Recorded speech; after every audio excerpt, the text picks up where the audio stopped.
రాజకీయ కక్ష సాధింపులో భాగంగా అక్రమ కేసులు నమోదు చేయడం సరైంది కాదని బీఆర్ఎస్ పార్టీ రాష్ట్ర అధ్యక్షులు వీహెచ్ఆర్ ఫౌండేషన్ వ్యవస్థాపకులు వ్యాళ్ల హరీష్ రెడ్డి తీవ్రంగా విమర్శించారు.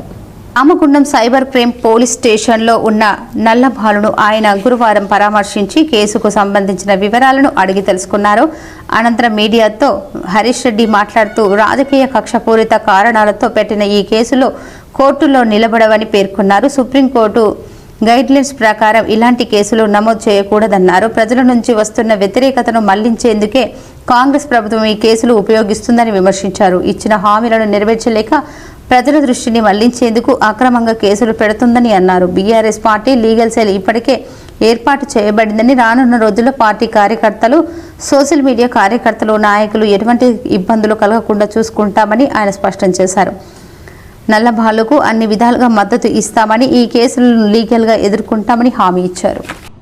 ఈరోజు ఇక్కడ గోదావరిఖని పట్టణంలోని సైబర్ క్రైమ్ పోలీస్ స్టేషన్కి నల్లబాలు అలియాస్ శశిధర్ గౌడ్ అనే వ్యక్తిని అరెస్ట్ చేసి కరీంనగర్ నుండి లిఫ్ట్ చేసుకొని ఇక్కడికి తీసుకురావడం జరిగింది. ఇది కేవలము రాజకీయ కక్షపూరిత రాజకీయ కారణాలతోనే చేసినటువంటి అరెస్ట్ తప్ప దీంట్లో ఎటువంటి పసలేదు. కేసులో ఇది తుపేల్ కేసు అంటారు చూసినరా, అటువంటి తుపేల్ కేసే. ఇవన్నీ కూడా లీగల్గా చెల్లవు. ఆల్రెడీ సుప్రీంకోర్టు గైడ్లైన్స్ ప్రకారము, ఐటీ యాక్ట్ ప్రకారము ఇటువంటి కేసులు పెట్టకూడదు.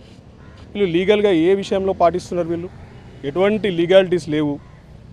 అక్రమంగా, అసంబద్ధపరంగా అన్నీ కూడా ఆయనని ఇంట్లోంచి వెళ్ళి మొన్న ఎట్లయితే లిఫ్ట్ చేసుకొచ్చిర్రో మళ్ళీ ఇవాళ కూడా అదే పరిస్థితిలో కరీంనగర్ స్టేషన్లో ఆయనకు రిలీజ్ కాగానే మళ్ళీ ఇక్కడ రామగుండం పోలీసులు వచ్చి మళ్ళీ ఇటు తీసుకొచ్చారు. కేవలం అని హెరాస్మెంట్ చేయాలి.